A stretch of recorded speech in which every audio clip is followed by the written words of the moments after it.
Green is the new gold. Our 18-hole Nicklaus design, award-winning golf course and clubhouse will leave you green with envy. We don't just say, we do. It's the Stain City way.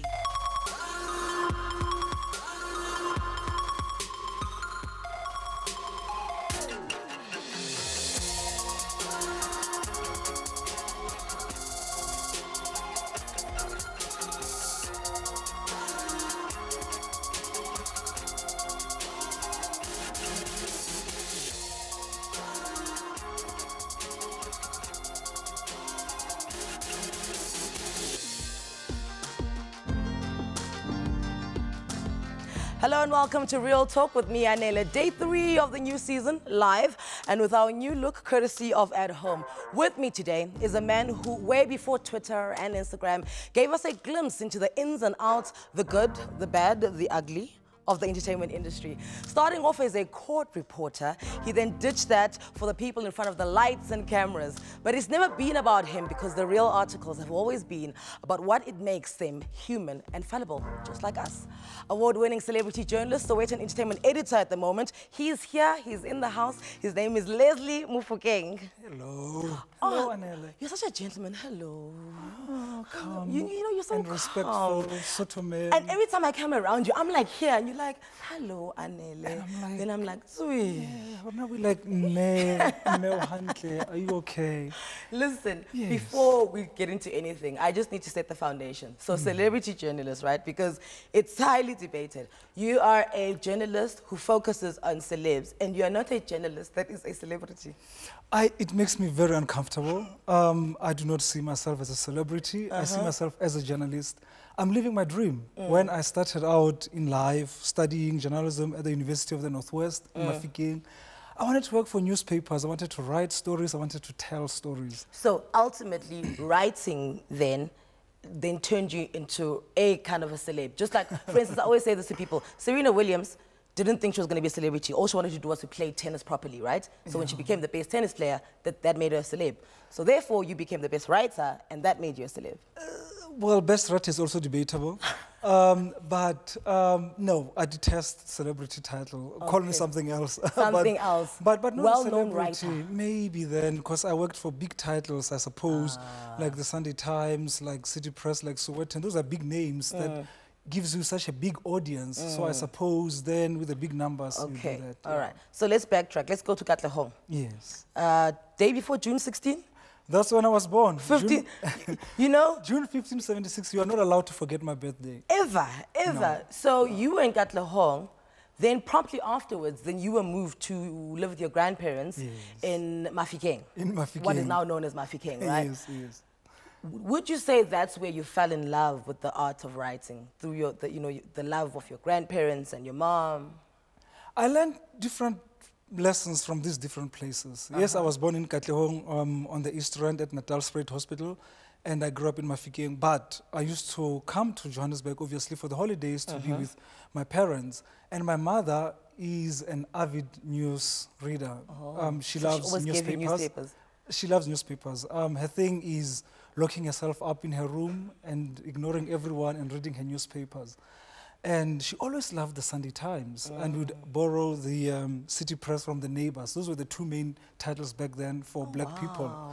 And I suppose I got fascinated by this paper that my mother keeps reading all the time. Because as a child, you know, you like what your love and the person you're always around likes. Yes. So now when people are like, oh, my child likes a cell phone, it's because you always holding a cell phone. Exactly that. Yeah, exactly so that's what that. it's it. Your mother was always... The connection is there. But also at school, I was actually, I'm not going to lie about this, but I was actually a good writer. Okay. When I was in primary school, actually, my essay was selected to go and represent the school at the provincial level. Because I grew up back in the days of Buputatswana, and we were supposed to write this essay celebrating the 10 years, if not, yeah, it must have been 10 years of Buputatswana and life in Buputatswana. Okay, so this is in standard 4. Standard 4. Okay. I don't know what grade it is. Standard 4, yes.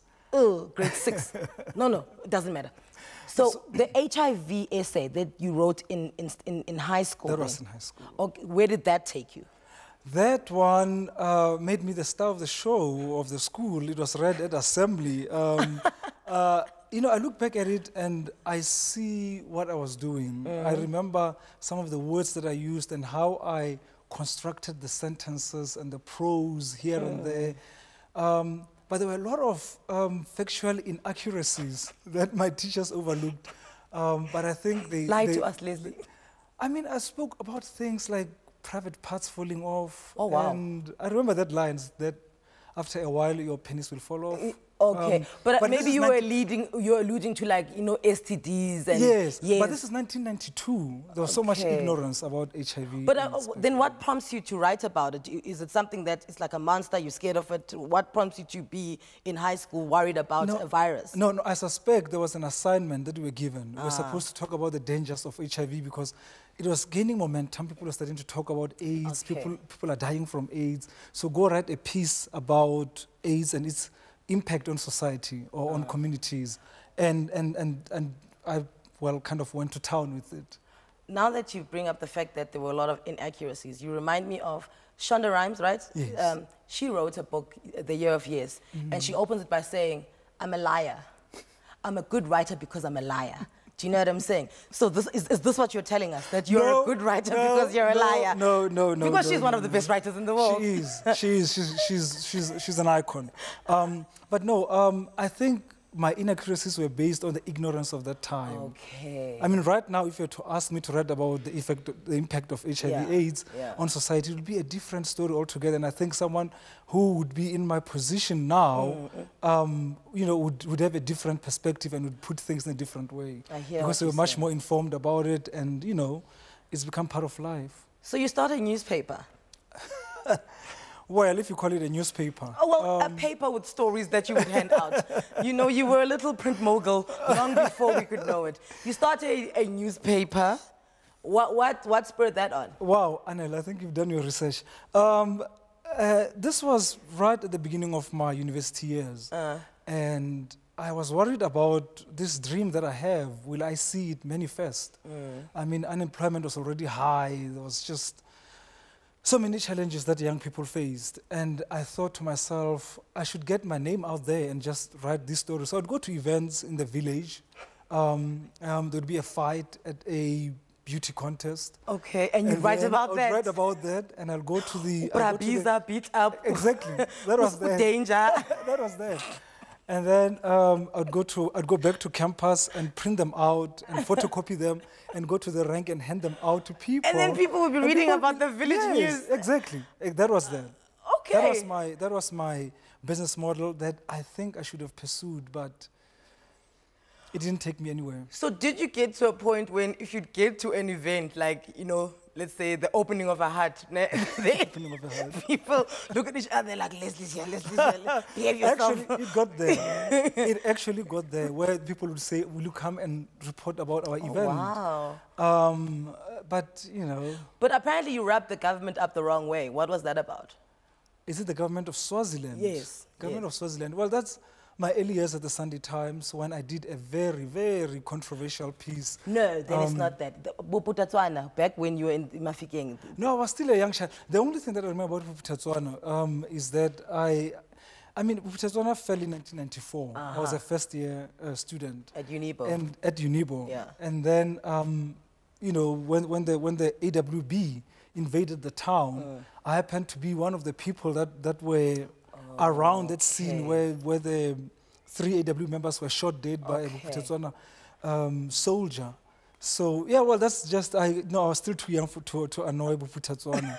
I was actually a fan of Boputatswana before I got enlightened, before I learned about life and what it meant. I'm going to hold you. We must go to an ad break. So then the Boputatswana regime would then collapse. But for young Lesley Mofokeng, his passion for journalism would see him embark on a new journey into the career of journalism in the city of gold. We'll be right back.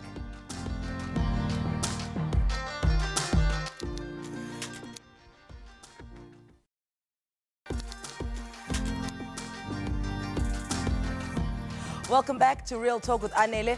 But before we get into it, you know most, there's a weekly competition at home who sponsored the lovely set you see. Run a weekly competition with us. You don't want to miss out. A 5,000 Rand e-gift card. Enter using the details up on the screen right now. The weekly competition closes on Thursday at midnight and the winner will be announced on Friday, so get in there. My guest today, if you just joined us, is admired and respected for always being true to a story and never about the hype. I am, of course, talking about the veteran journalist Lesley Mofokeng.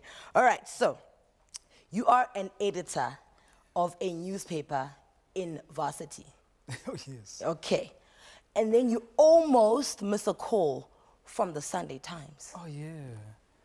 Well, Anele, I mean, we didn't have cell phones back then. Yeah. We had to rely on landlines. Right. So, and Sunday Times had sort of visited universities all over South Africa looking for just 6 journalists to come and join their cadet program. And I was shortlisted. They couldn't get hold of me, but eventually they did get hold of me, come to Joburg for, you know, to come and be an intern, what they call an intern now. And there I met people like BBK, Barang Batu Gorgeous. We started together in this thing.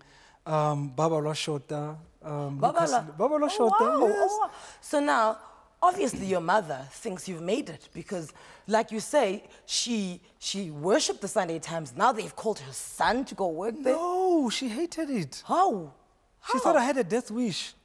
Okay. My mother did not support my journalism dream. Because it was a time when they were killing a lot of journalists. It was a time of unrest and riots in the East Rand, and journalists were being were being killed, were victims of these attacks.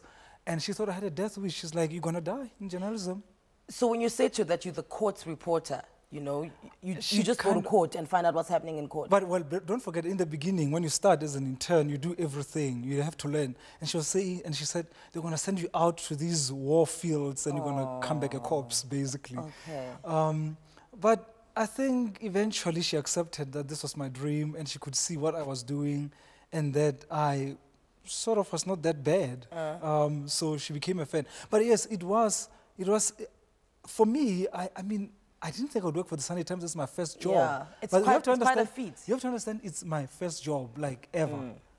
I always tell people that every time they say, you must write a story about your life, I'm like, it's gonna be a bit boring because I never worked as a waiter. Okay, I never worked. Struggle as well, you know. Well, I struggled. But the village I grew up in only got electricity in 2000. In Mafike Khanyi village. Okay, I want to make a joke about how you covered the stories at night. Did you have a torch? But we're not. No, we used torches, yes, and candles and so it's not a lamps. joke. No, it's actually true. It's actually true. Okay. It actually is true. So how did you move from being a court reporter to becoming what we know now as a celebrity journalist, doing the entertainment section? Well, I mean, I was fascinated by celebrities. I really am fascinated by people like Anele Mdoda. I'm fascinated by the stories of what makes them and how they got to where they are. Because it is actually such a fight. I mean, the resources are very little in this country. And the competition is exceedingly stiff to get into the space of media. Okay. To be a DJ, I mean, how many DJs are there in the world and how many other dreamers out there want to be DJs or to be whatever? This space is very tight. And it takes some sort of, or let me say, it takes a different kind of person, a breed, a determination of sorts that not others have to get to the top of the ladder. To even get in and stay in. To even get in. Regardless of making it to the top or not. Yeah, and push back and stay there. How did you, because I mean, 2017 reporting on, you know, celebrities is easy. There's an Instagram video, there's Snapchat, there's Twitter where people speak about it. So leads can be found very easy in 2017. Now we're going back to when you first got in. How were you getting your leads? Sure. So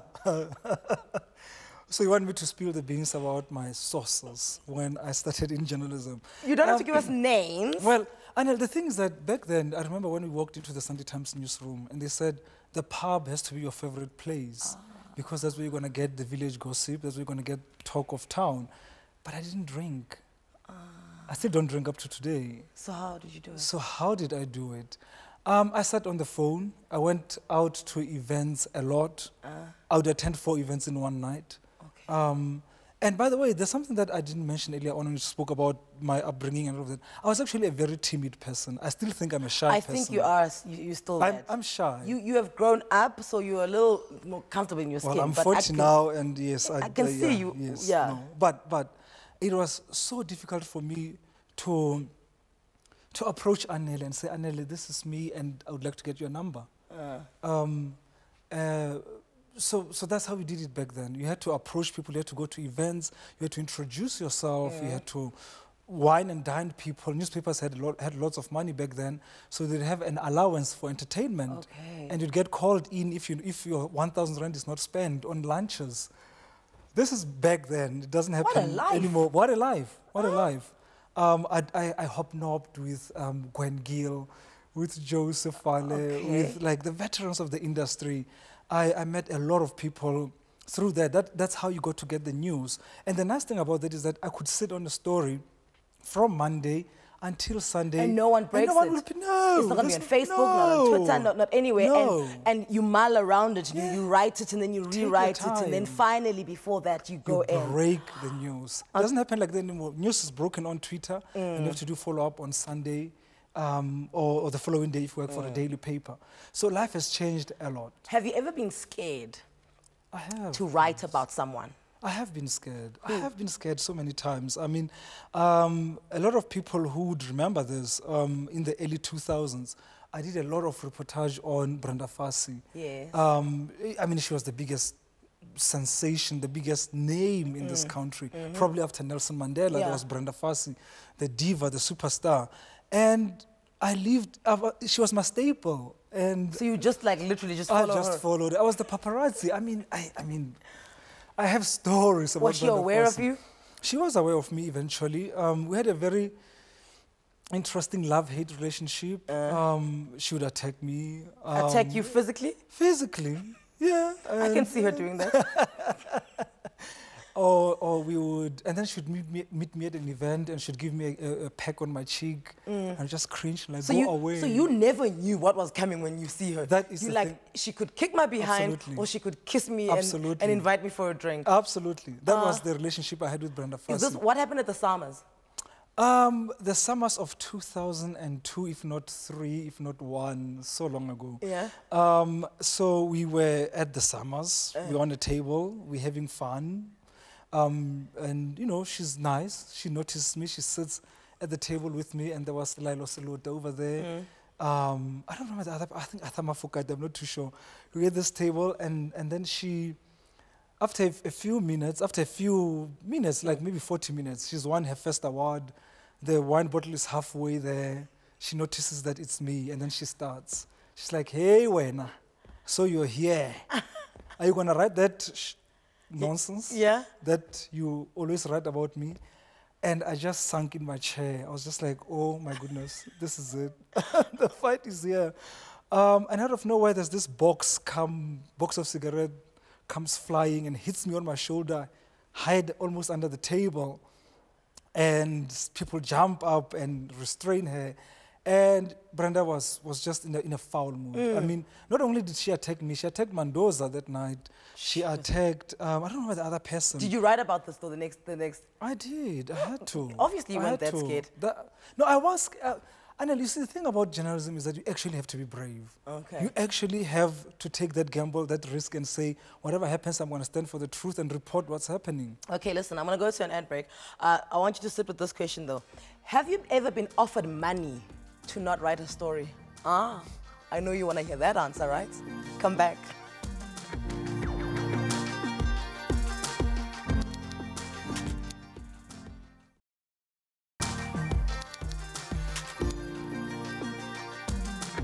And welcome back to Real Talk right here on SABC3. My guest today is Lesley Mofokeng, who's just been talking to us about having the special gift of being able to suss out the juiciest of celeb news. Right now, we'll find out some of the most memorable interviews that he's ever done, and of course, writing Khanyi Mbau's biography. But before we do that, remember you and I gave him a question.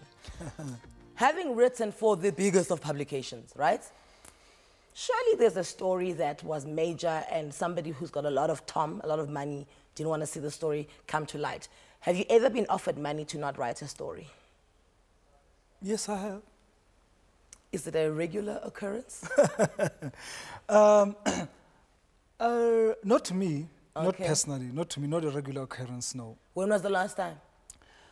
2004, 2005. Can you see I want to ask what the story was? You can ask. Actually, it was not even a story. What was it? And, you know, as much as I said you must be brave as a journalist and everything, but you also have to be a coward. Okay. So the gentleman came and said, I run this company and I've got these artists and I want you to write about them. Okay. So I'm like, okay, they're interesting, tell me more about them. And actually some of them had legitimacy, you know, they deserved stories. Okay, so they deserved the PR, they just weren't necessarily getting it. Well, they were talented. Okay. So there could be stories that could be mined out of their stories, out of their biographies, out, you know, their music, their talent. So at the end of this meeting that we had, he hands me an envelope. And back then we used to have things called, I think they were called trainees. In other words, pictures. So I thought it was part of the publicity pay. Oh, okay. So I take the thing and I open it and it's like 500, it's like 100 notes. 500 rand? 500 rand. Okay. 500 rand. So I'm like, what is this for? It's like, no, it's for your cold drink. And this is, by the way, just outside the offices, outside the newsroom in the Times Media building. And I'm like, but you do realize that you are bribing me. Yeah. He's like, no, it's a cold drink. Come on. This can of Fanta is going to cost 500 rand. No, you know, I've never been so scared. I just said, you know what, these people of yours deserve this. I'm going to write about them, but I don't need the money. So I handed it back and walked away, but I never made contact with the guy ever again. Did you write about them? No, I did not. Okay. I did not because it's just the water were muddied. The waters were muddied. It's just, it made me very uncomfortable. But, I mean, how do you draw a line? Because you are someone who, for instance, here we go. You were invited to Miriam Makeba's house when she came back from being in exile for 45 years, right? So you kind of invited into that space. When you are getting invited, do you know under what hat you're being invited, you know? Are you here to report on this? Are you here to also have fun? Are you here because she likes your work? Like, doesn't it, when you say the waters are muddied, aren't the lines also blurred at times when you are invited to things and you just don't know why you're here? But you see, Anele, this has been my mantra, my thing ever since I became a journalist. That when you invite me to work. Okay. Unless if you've got, if we are friends and we make it clear that, no, just come and have fun. I'm not expecting anything from it. I'm not expecting to write a piece. I'm not expecting you to tweet about it. Just come and have fun. Then, you know, the terms are clear. But all the time, even this invite, I thought, maybe they want me to report on my experience of being on Anele or my, you know, for me, I'm always on that mode, the working mode. I hear you. Okay. A journalist never retires, a journalist is never off duty. It's a 24-hour calling. We don't have work hours. People say, can I take you out for lunch? And I always say, what time? And it's never 12 to 1. There's nothing like that. It can be 8. It can be 8 p.m. Yeah. There's no time in journalism. So, when you know that you're always working, with Khanyi Mbau's book that you wrote with her, who approaches who? Does she come to you and say, listen, I think my story is worthy? Or were you so like blatantly writing about her all the time that you were like, if I could put these articles together, it's a book?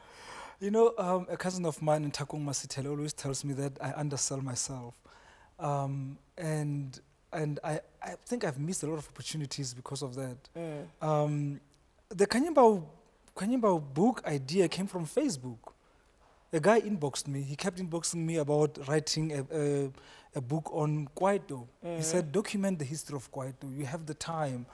And I wasn't too sure how to do it. And then one day he changes tune and says, write Khanyi Mbau's biography. I was like, now I like that idea. Okay. And I met her actually at a Kardashians party. The Kardashians were in Joburg. It was just towards New Year's or New Year's Eve. And she was walking past and I grabbed her and said, can you do your book? She said, yes, let's. But wait, did she, because you used to write about her. Yes. So wasn't she like Brenda Fast and you're like, hey? No. Khanyi, no. Our relationship with Khanyi was not like that. Okay. It wasn't that bad. Okay. No, it wasn't that severe.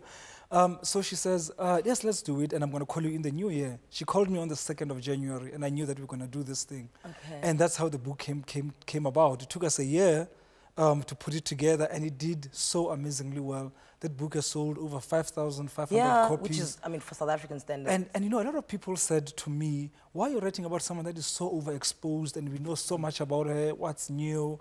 Why should we bother? But they get to the book and they realize that there is so much more that they don't know about her personality. One of my favorite chapters is called The Queen of England. And that story was not about, that chapter was not about Khanyi, it was about Khanyi's grandmother, who ran the house like Buckingham Palace.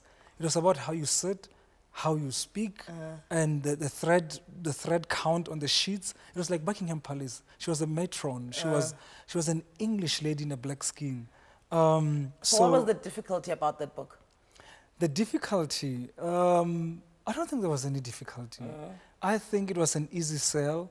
I think the only challenge that we faced was people who thought that we were regurgitating stuff.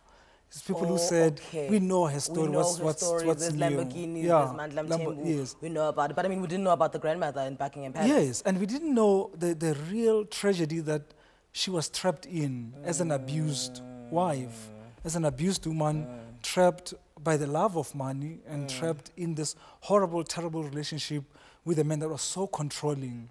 So there were so many things, and I mean, people discuss this book in seminars and conferences. It really warms my heart when they, because some people think it's just bubblegum. It's just like, well, who's going to take it seriously? So it has done very well for her and for me. It has given me confidence to write more stories, write more books. I do want to write more books. I wish I had time, but I mean, When are we ever getting a book about you? When I am 40, no, I'm 40 now. You're 40 when now, okay. 1976 guy, come on. And going senile. When I am, I don't know. I don't know. You see, I like the intro that you made now. You said in the beginning that it has never been about him. Okay. And that has been my thing about life, that the situation is bigger than you, the community. You know, I'm here to tell stories. I'm here to share and document the history of South Africa and celebrate the talent and all of that. I was never here to come up or to come with a team to push my name or to say glorify him or whatever. It's never been about that. Can I make it about you? No, you Quickly, can't. just 2 seconds. You interviewed Quincy Jones, okay? And he is easily the biggest musical maestro of our time. Yes. Let's say Quincy Jones decides he is going to write a song about Lesley Mofokeng. He's like, you know what? You know what I'm going to do, homeboy? I'm going to write a song about you. And all you have to come up with is the title. Whoa. What's the title? Something fresh, something new. No, not a rehash song, not a cover. He's writing a song about you. And all he's asking you is, give me a title, I'll run with it. He wrote it. He wrote it? Yeah. Oh. He wrote it, he told it. He drafted the first... I can look, a title can't be that long, okay. please. I was getting to the words. No, now you're writing the song for him. Okay, he wrote it. It's a collaboration. I like it. He wrote it. That's He quite wrote profound. it. Okay. Jeez, I had to think Now that on this my is in the air, feet. jump on board. Viewers at home, I want to know from you. Tweet us at Real Talk on 3. If Quincy Jones had to write a song about you and asked you for the title, what would the title of the song about your life be? Make sure that you hashtag Real Talk with Anele. Tweet away. I'm waiting.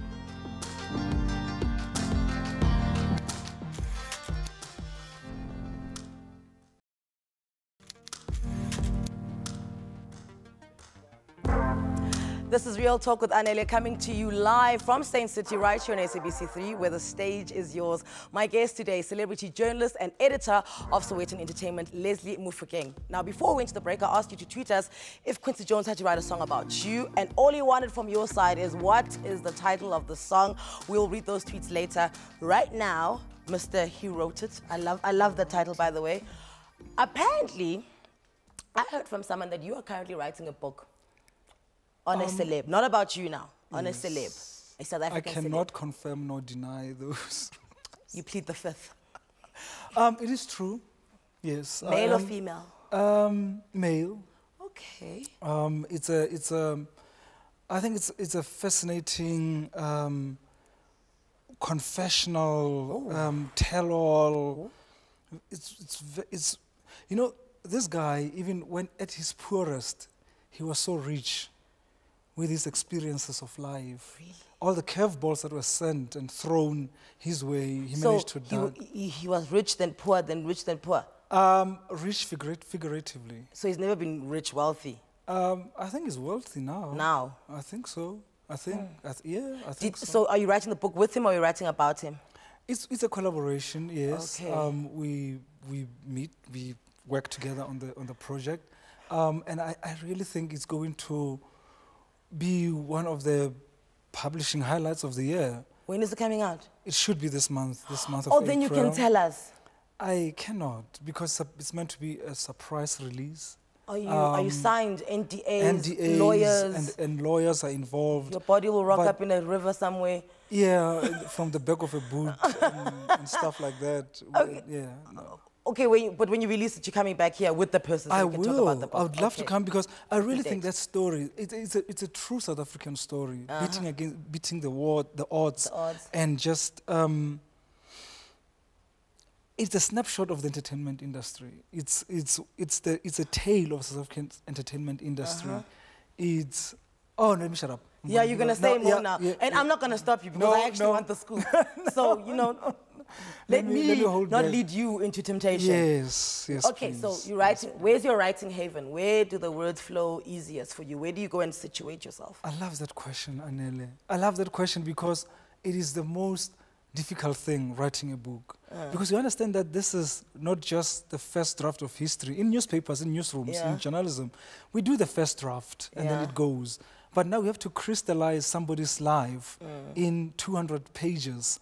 And it has to be well written, it has to be fascinating, it has to be engaging, it has to summarize everything that well.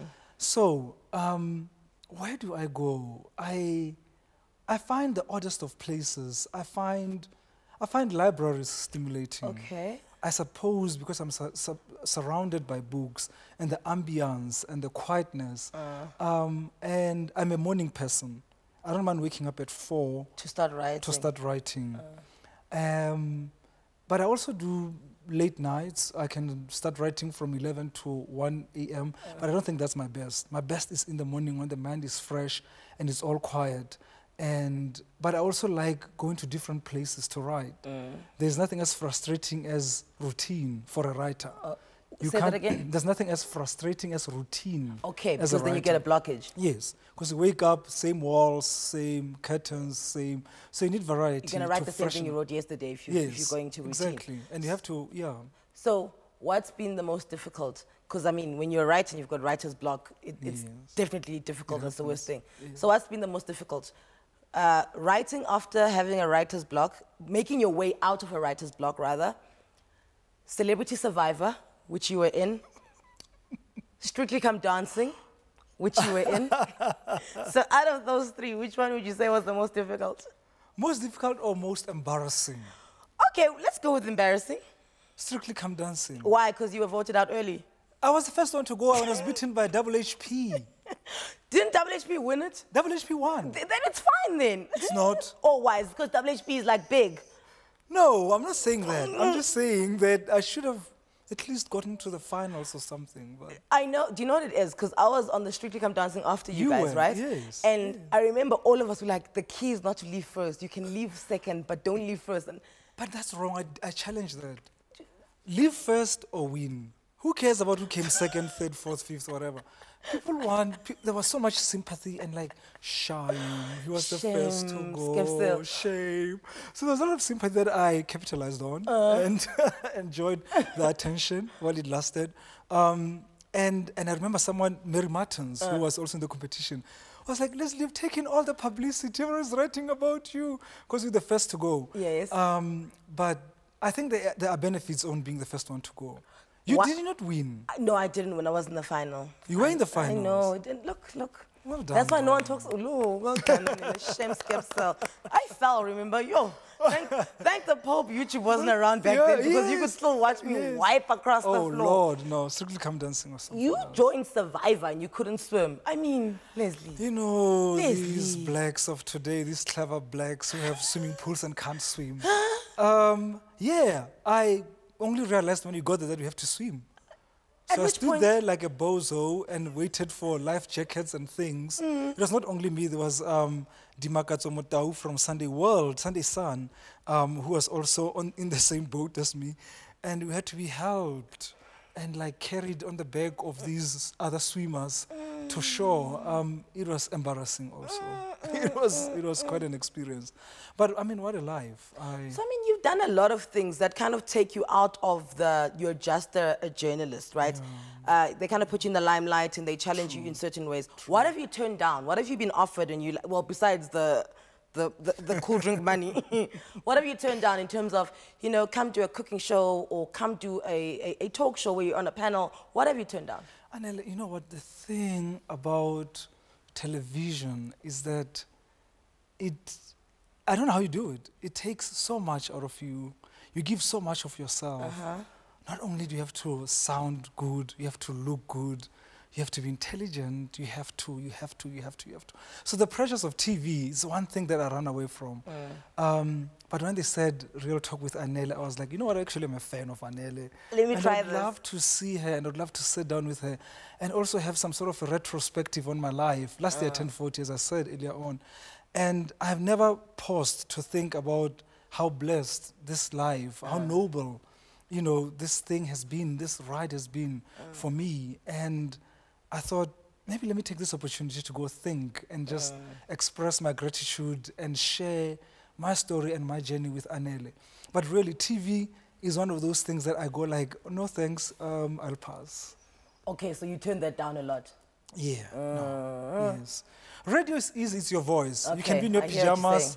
and look like a mess, but you sound great, fine. Writing, you don't even have to know your face or see what you look like. Just sit there and write, it's perfect.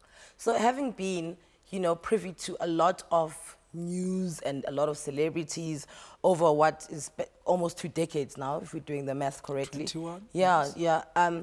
Who do you think the South African media has been unfair to? Phew. Yeah.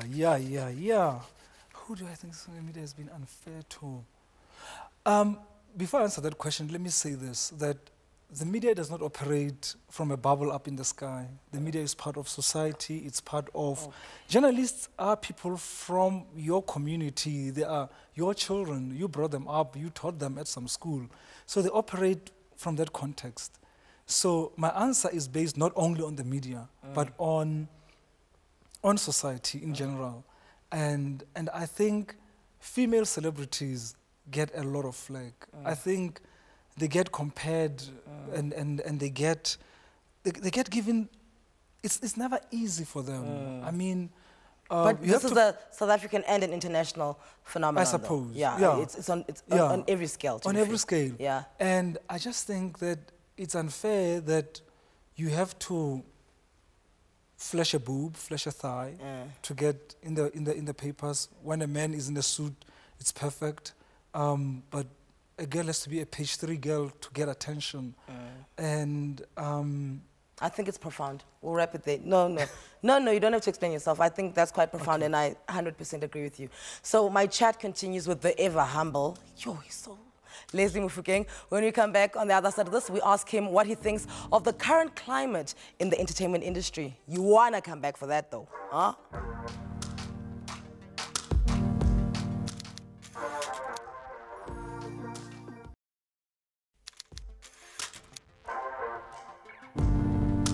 And we're coming to the end of the show. If you've just tuned in, where have you been? Lesley Mofokeng is my guest today, and he has interviewed Quincy Jones. So when did I ask you? About 10 minutes ago, I asked you if Quincy Jones had to write a song about you, what would the song be? You tweeted us at Real Talk on 3, hashtag Real Talk with Anele. Tabiso says, a song about me would be titled No Nonsense Woman or Superwoman. All right. Maramukwena N at Mamarukwena N says, my song would be Sad Story. At Buleng Adal, my title would be Oh What a Beautiful Soul. Him too. And at E2 Mashile, my favorite one, More Than a Statistic. More than a statistic. Don't you like that one? Big word though. For a song. Statistic. You can't sing that in a song, hey? More than a statistic. No. More than a stat. More than a stat. More than a stat. All right. So listen, everything has happened in the past week in South Africa. Everything. And the beauty about Real Talk being live now on SABC3 is that we can be current. So let's talk about this. You spoke about the Metro FM Awards earlier in the year. Yeah. And then you said, as a whole, you find that award shows are quite divisive. Yes. Unpack that for me. You know what? The thing about Metro FM Awards and music awards, especially in South Africa, is that I think there is not enough education. Metro FM Awards are not about talent. What are they about? About numbers. Who gets the most votes? Who gets the most votes? At the end of the day, it's a popularity contest. You might be talented than me, technically better singer, better dancer, better performer. But if your followers vote more than my followers vote, you will win. So you're saying that the education in the mechanics of the awards, it's something Metro FM needs to talk about all the time. Like, remember, guys, if you're not voting for your person, they're not going to win. You want to win. Because people keep saying, oh, but this one is better than that one. Well, it's not about that. It's about who got the most votes. The summers are different. The summers, there's a panel that sits down, supposed to be experts, people who know what they're doing, who've covered the music, the genre. So they pass judgment there. It's a different thing. And where you can actually get a proper accounting of what was wrong. How it happened. Yes, how it happened. But with the Metros and the Crown Gospel Awards, all of these awards, it's about popularity. It's about the votes that get in. It's a popularity contest. It's not about Sticking with Metro, shuffling all around the past week. Glenn out, fresh in. What's your take on it? The shuffle, that word, it's traumatizing the nation. Shuffling. Yeah.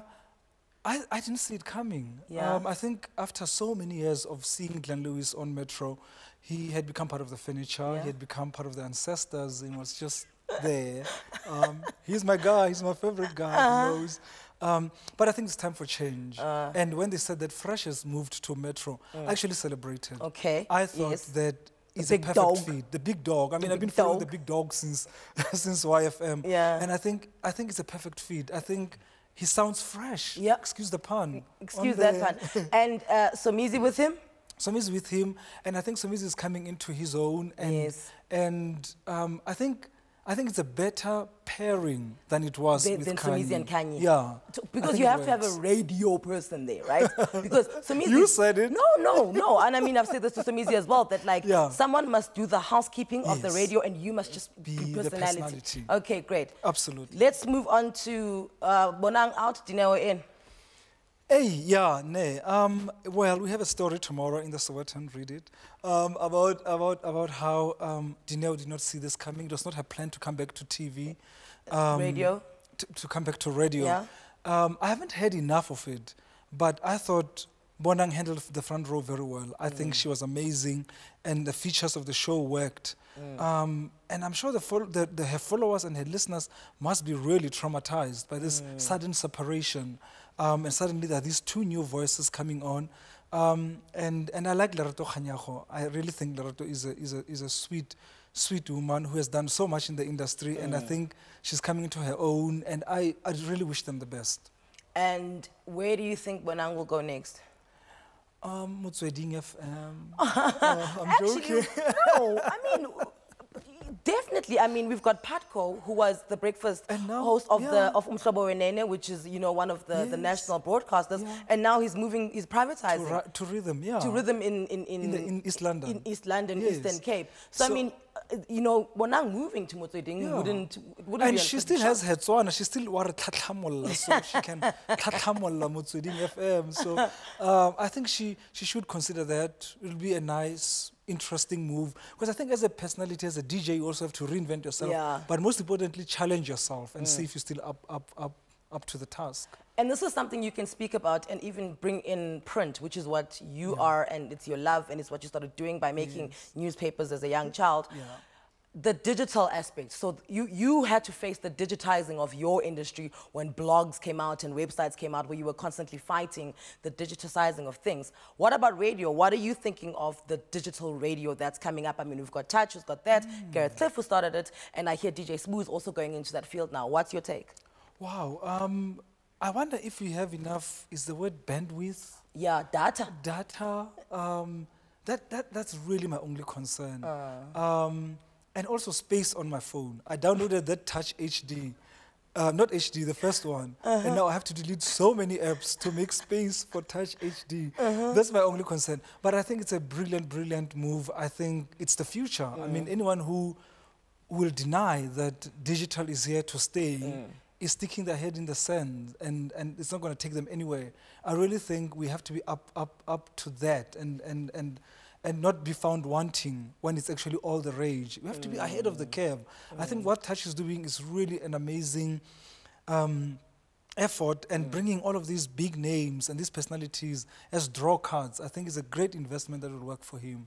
But definitely digital is the future. We see that even in newspapers. Yes, that's what I was saying to you, that and now that we're here, how did you amalgamate yourself? Because you are a books, words, print guy. Print, you know, pages. how did you... Exactly that. Yeah, how did you... what's the shift like? It has been very difficult, I must be honest with you, because of, you know, you can't teach old dogs new tricks. But to survive the industry, you have to adapt. You have to actually be with the times, excuse the pun again, and just be in there. So, because for example, today, when someone says there's a story about Anele in the paper, the first question they ask is, where is the link? They don't rush to the garage to buy the newspaper. Who still does that? And it hurts print. But we still hold on to the traditionalists, people who still believe that they want to turn the page and smell that ink. And break the back of the book. I hear what you're saying. Right, we're going to wrap. Before we do that, Khanyi Mbau, acquiring Elle magazine and Elle Home. She's still going into print and she's good at it. Destiny's numbers are rising. What's your take on it before we leave? I think I don't know about Elle magazine because, I mean, it had been sold off to so many other owners here and there. But there's something about Khanyi Mbau that is so magical and alluring, and just, there's a formula that she has, that she uses, that works for her. Magazines are going down, Destiny's going up. Elle was kind of on a plateau and it's going to go up. It's going to go up. There's a touch. There's something that she does. I don't know if it's the MBA from Harvard. No, it's inherently in her. Like writing is inherently in you. Thank you so much for joining us on Real Talk here on 3. You are magic, okay? Please carry on writing. Do not ever stop writing. It is your thing. I'm sure you've learned a lot, just as I have in this past hour. Thank you so much for joining us. Until next time on SABC 3, where the stage is yours. Goodbye. Bye.